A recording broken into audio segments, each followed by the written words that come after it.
오늘은 마태복음 8장, 지난번에 8장 앞부분을 좀 했거든요.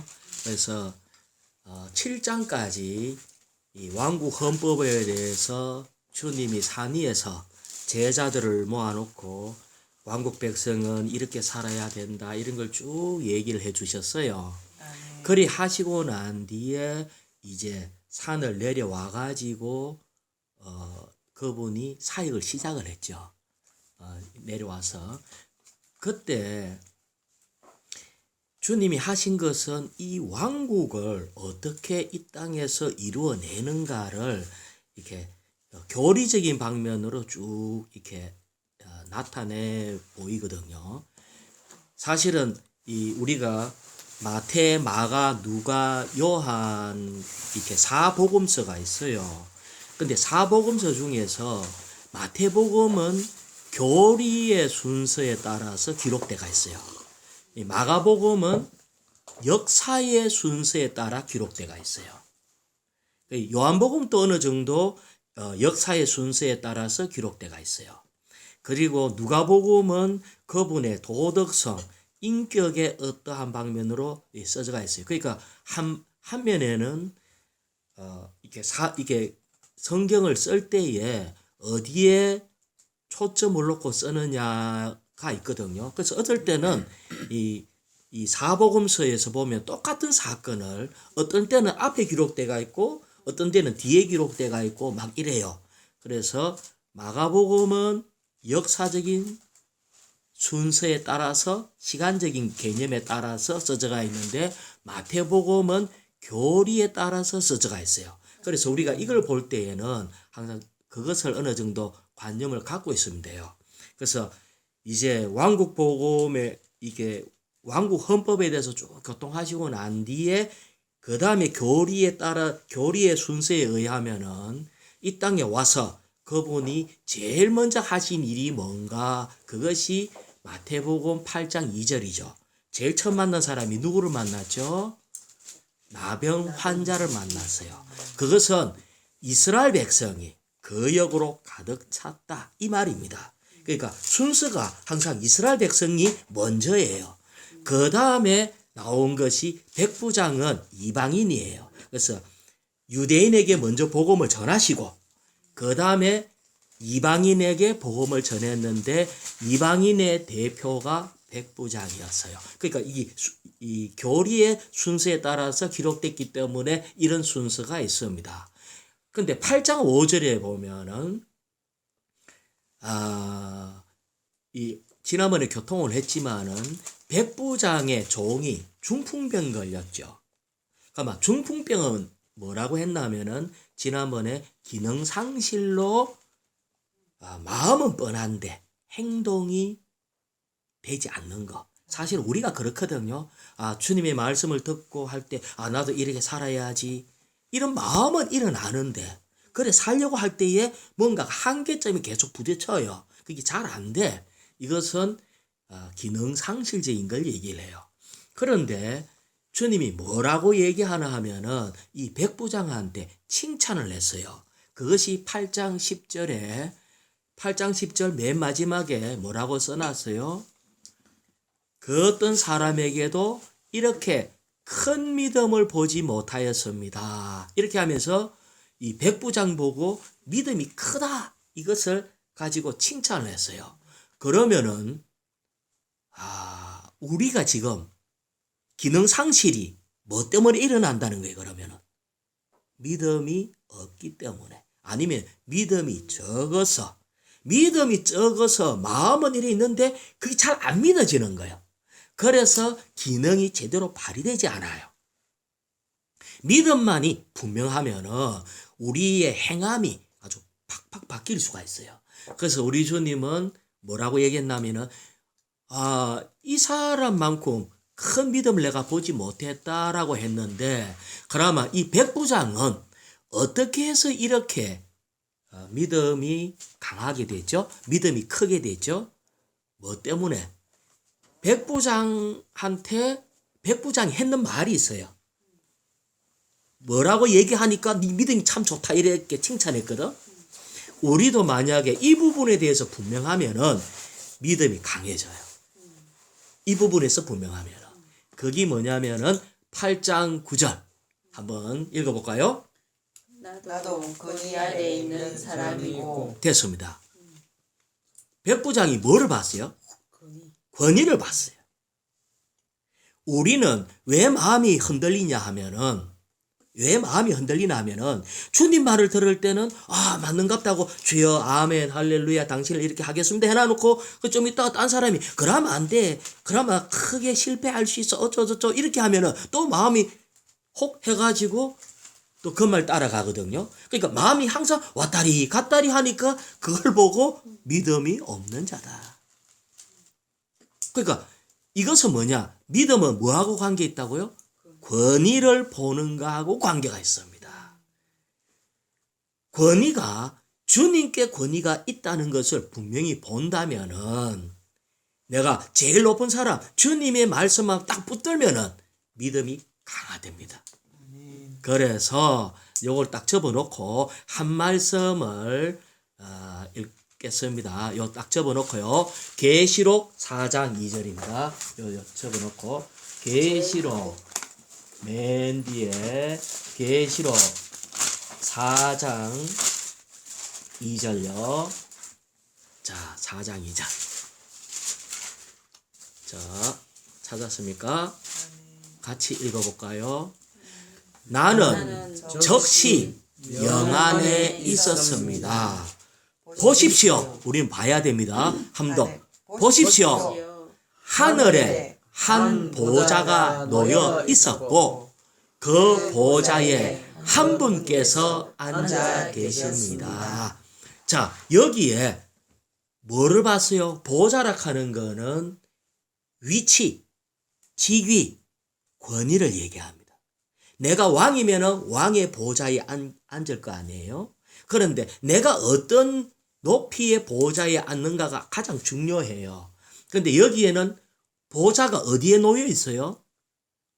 보좌가 놓여 있는 위치? 하늘에. 하늘에 보좌가 있어요. 이 하늘은 이 땅의 가장 높은 것보다 3층 천에 있는 보좌를 얘기해요. 하나님이 계시는 보좌예요. 그 보좌에 한 분, 예수님이 앉아 계시는 거예요. 자, 그러니까 다시 말하면은 이분이 최고로 높다. 높다는 말은 최고의 권위를 갖고 계신다. 최고의 능력이 있다. 모든 것이 그분의 발 아래 있다는 것을 우리는 봐야 돼요. 우리는 지금 누구 말에 우리가 들어야 되는 말은 누구의 말을 들어야 되겠어요? 가장 높은 하늘에 놓여져 있는 보좌에 앉아 계시는 주님의 음성을 들어야 됩니다. 자, 이제 우리가 조금 생각을 좀 해봐요. 이거는 마음 안에서 생각을 해봐야 돼요. 자, 어느 날 자기의 아들이 있는데 아들이 좀 약해. 마음도 약하고 너무 부드럽고 착하기만 하고. 그래서 아버지가 아들한테 이래 얘기하는 거예요. 아들아, 학교 가서 너를 괴롭히는 사람이 있으면 이 아빠한테 얘기해. 아빠는 힘이 세고 모든 것을 다 해결할 수 있는 능력이 있어. 알았지? 하면 아들이 뭐라 하겠어요? 알겠다 하잖아요. 그런데 학교에 또 갔더니 일진 애들이 모여가지고 야를 괴롭혀요. 그러고 막 돈도 뜯고 막 그러면서 하는 말이 뭐라고 주로 얘기하죠? 너 엄마 아빠한테 일러주면은 너는 죽어. 그때부터는 더 괴롭힐 거야. 이러면은 분명히 머리로는 우리 아빠가 힘이 더 센데 알면서 맨날 가들한테 잡혀갖고 돈 뺏기고 얻어 터지고 노예 노릇을 해요. 이것을 갈등을 계속하는 거예요. 그럼 가들은 때리고 막 이러면서 너 내일 또 돈 갖고 와. 너 엄마 아빠한테 일러주면은 너는 죽인다. 이러면은 그 말이 겁이 나가지고 엄마 아빠한테 얘기를 못하고 계속 괴롭힘을 당해. 이게 현실이에요. 자, 제가 한번 물어볼게요. 허영전이 하나님이 힘이 세요? 사탄이 힘이 세요? 하나님. 그건 너무나 당연하잖아. 형제님, 그분이 모든 것에 권위자이고 뛰어나고 힘이 세요. 그런데 그분이 우리 아버지라고. 그런데 주님이 또 이래 얘기해. 내한테 기도하기만 하면은 내 이름으로 무엇을 구하든지 내가 다 시행하리니. 내한테 기도만 하면 내가 무조건 다 들어줄게. 이렇게 얘기를 해요. 그런데도 우리는 이 땅에 살면서 얼마나 좌절할 때가 많아요. 왜냐하면 눈에 보이는 게 너무 불안하고 겁나거든. 이러다 망하겠다 싶거든. 이러겠다 죽겠다 싶거든. 그런데 우리는 하나님이 우리한테 이 아빠만 믿어. 우리는 말도 아이고 하나님 아버지 주 예수님 이 말도 해놔놓고 생활 가운데는 어떨 때는 벌벌벌벌벌벌 떠는 거야. 이것이 믿음이 없다는 거예요. 말은 믿습니다 해놔놓고 실제로는 조그마한 일이 생기면요 겁이 나가지고 밤에 잠을 못 자네. 그러면은 얼마나 아버지가 성질 나겠어요. 얼마나 화가 나겠어. 그래서 이 백부장이 하는 말이 권위를 얘기할 때 주님이 야, 네 믿음이 최고다. 니 그거 어떻게 알았나? 하는 말이 나도 내 아래 병사들이 있어서 이 사람 보고 가락하면 가고 오락하면 오고 하니까 주님이 일부러 우리 집에 올 필요도 없습니다. 말씀만 하십시오. 이것이 권위를 아는 것이 뭐라고요? 믿음입니다. 이게 가장 강한 믿음입니다. 오늘날 우리가 불안해하는 것은 권위의 주님을 못 만나서 그래요. 우리는 알아야 돼요. 지금 좀 있으면요 중국에 뭐 코로나 바이러스 이래갖고 막 이래 얼마나 겁이 나기 내가 생각해도 겁이 되게 날 것 같아.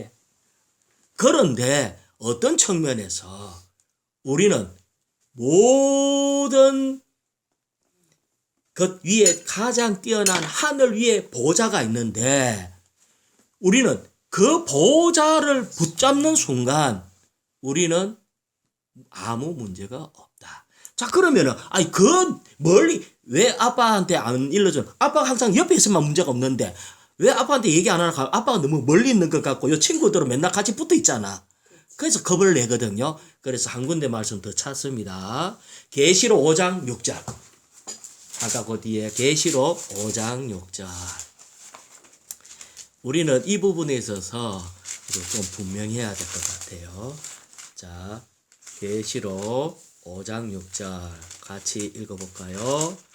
또 내가 보니 보좌와 내 생물 한가운데에 그리고 장로들 한가운데에 갓 죽임을 당한 것 같은 한 어린 양께서 서 계셨습니다. 여기에 보좌에 그들 모든 것 가운데 갓 죽임 하나님 편에서는 시간적인 차이가 없어요. 그래서 그 한 어린 양께서 서 계셨습니다. 예수님을 얘기하죠. 그 뒤에 또 읽어볼까요? 그 어린 양은 7뿔, 뿔이 7개예요. 뿔은 뭘 얘기하나 하면 권위를 얘기하고 능력을 얘기합니다. 뿔이 7개예요. 그 다음에 7은 완전수예요.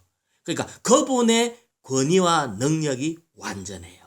그 다음에 또 뭐가 어떻다고요?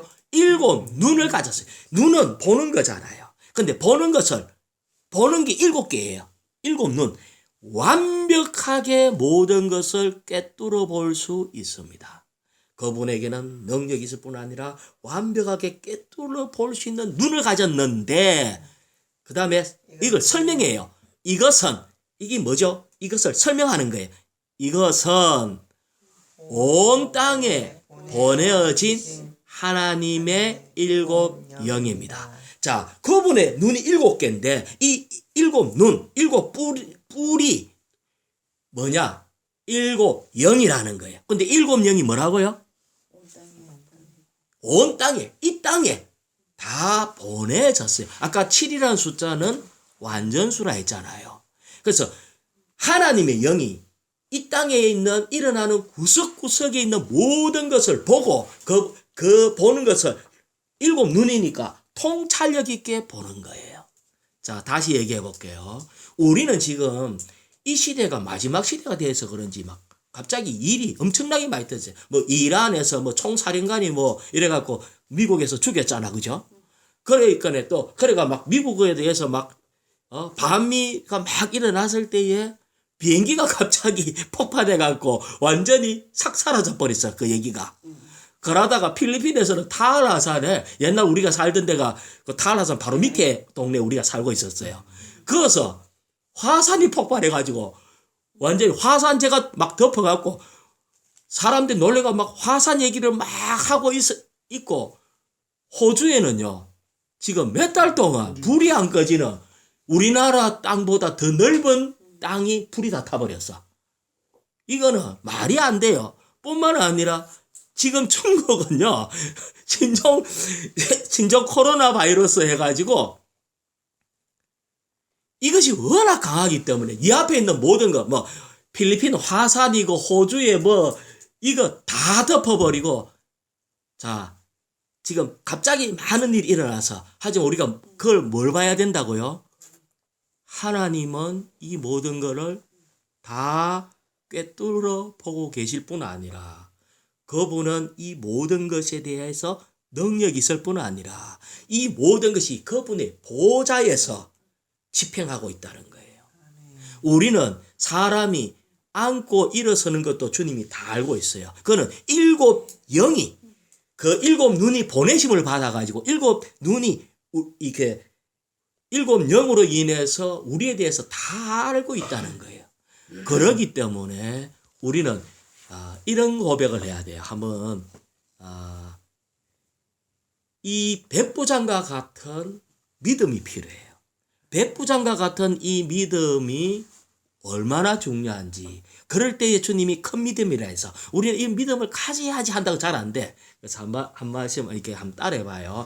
주 예수님 저에게 백부장 같은 이런 믿음을 주십시오. 아멘. 백부장의 이 권위에 대한 것을 볼 때에 이런 믿음을 갖게 되고 우리는 믿음 없는 것을 주님 앞에 기도하고 해야 됩니다. 자, 조금 더 가서요.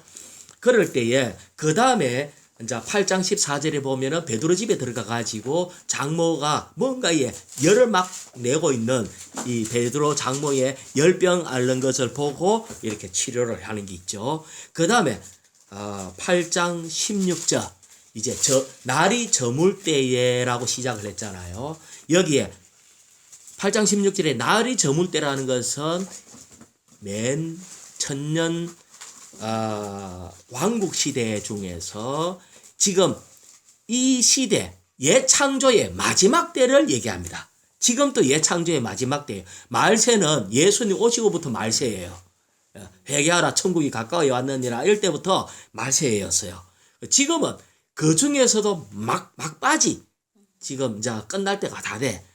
날이 저물 때에 전부 다 사람들이 귀신 들려갖고 지금 뭔가에 귀신 들렸다는 말은 다 제정신이 아니다 이 말이에요. 제정신이 아니에요. 형제 귀신 들린 사람은 제정신이 아니잖아. 모든 사람이 다 제정신이 아니라 뭔가에 의해서 막 흘러가듯이 막 뭔가 다 흔들리고 있고 헛거보고 있고 헛소리 해쌓고 이 도대체 왜 이런 일이 일어난지도 잘 모르고 자 이럴 때에 주님이 모든 병든 모든 사람을 다 고치기 시작했어요. 다 고치고 8장 17절에서는 이제 이 천여왕국 때에 그때에 이 세상이 어찌 보면 아마겟돈 전쟁 이후거든요.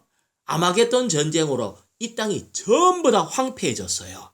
그리고 다 연약해졌고 그럴 때에 우리의 연약한 것을 맡으시고 우리의 질병을 짊어지셨다. 우리 주님이 이 모든 것을 천여왕국이라는 것은 회복하는 걸 얘기합니다. 사람이 파괴했던 모든 환경들, 오염된 모든 것들 이것이 주님이 오셔서 이렇게 모든 것을 회복시키고 정상적으로 돌려서 에덴 동산처럼 이렇게 만들어 가십니다. 자, 이때에 18절 누가 한번 읽어볼까요? 예수님께서 무리가 자기를 애워 사는 것을 보시고 제자들에게 건너편으로 떠나가기를 명령하셨다. 자, 무리가 자기를 애워 사는 것을 보시고, 그러면 이 무리라는 것은 우리 주님이 너무나 대단하다는 것을 알고, 그 다음에 막 이 사람들이 애워 샀어요. 애워 샀다는 것은 어떤 면에서 호기심을 가지고도 모인 사람이 많아요. 그 다음에 어떤 면에서는 주님과 애워 샀기 때문에 주님을 밀 수도 있고, 우리 입으로 주님을 주제로 말도 막 하고, 주님을 주인공으로 어떤 것을 이렇게 인식도 하고 말도 주여 주여 하고 있지만 주님과의 주관적인 관계를 갖지 않습니다.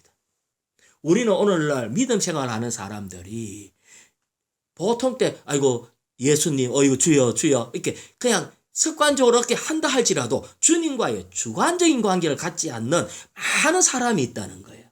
그게 애워 사는 거예요. 그런데 그걸 보시고 주님이 그들 보고 하는 말이 아니라 누구한테 명령을 했죠? 제자들한테 명령했습니다. 우리는 여기에 두 부류의 사람이 있어요. 하나는 호기심을 가지고 그냥 한번 주님 믿어볼까? 주님이 어떤 분이지? 주님한테 배울 게 있을까? 이렇게 해갖고 애워 사는 한 종류의 사람이 있고, 제자는 누구죠? 제자는 선생님이 하는 것에 대해서 첫 번째, 제대로 배우기를 원해요. 두 번째, 선생님이 하는 것을 그대로 따라가기를 원해요. 선생님의 말씀을 그대로 받아들이기를 원해요. 이게 제자라고요. 그래서 우리는 제자가 돼야 돼요. 근데 주님은 누구에게 명령을 했죠? 제자들한테 명령을 했습니다. 명령이란 단어는 아까 백부장이 주님 명령만 하십시오 한 거와 같이 이 명령은 상관이 부하한테 내리는 명령이라고요. 그래서 우리는 이 명령에 자유함이 없어요. 명령을 하면 아멘 이렇게 하고 이 명령을 믿음으로 받아들여야 돼요. 그러면은 주님이 뭐라고 명령을 했어요? 건너편으로 떠나가라. 건너편으로. 어떤 면에서는 마지막 이 시대에서 주님은 우리에게 명령하기를 건너편 한 강을 하나 넘어가서 주님이 준비한 곳으로 가야 된다는 거예요. 자, 우리는 지금 어떤 명령을 받았나 하면 은혜 시대인 교회 시대이면서 은혜 시대인 여기에서 어디로? 천년 왕국 시대로 전진해야 됩니다. 이것이 주님이 우리에게 하신 명령이에요. 우리는 이 땅에서 뿌리 내리고 살 사람이 아니라고요. 우리는 뭐냐면은 우리의 시민권은 하늘에 있는지라 주님은 항상 그분의 왕국을 위해서 왕국 복음을 위해서 땅끝까지 복음을 전파해야 될 뿐 아니라 우리의 목표는 거기이기 때문에 건너가야 된다. 떠나가야 된다. 이게 주님이 우리에게 주신 명령이다. 자, 이렇게 명령을 할 때에 갑자기 두 사람이 나타났어요. 그러니까 다시 말하면 제자들 중에 두 부류가 있어요. 아시겠죠? 제자들 중에 두 부류인데 첫 번째 부류가 어떤 사람이죠? 8장 19절입니다. 누가 읽어보세요. 어떤 율법학자가 예수님께 나와 선생님 어디로 가시든지 내가 따르겠습니다 라고 하자 한 부류의 제자는 율법학자입니다. 율법학자이기 때문에 율법학자는 뭐에 대해서 잘 알 것 같아요? 율법, 다시 말하면 성경을 지식적으로 이 사람을 따라갈 수 없을 정도로 잘 아는 사람이에요. 이 사람은 태도도 좋아. 율법학자는 많은 것을 알고 있어. 그러면서 주님 따라가면은 천녀왕국에 제대로 어떻게 된다는 것도 알고요.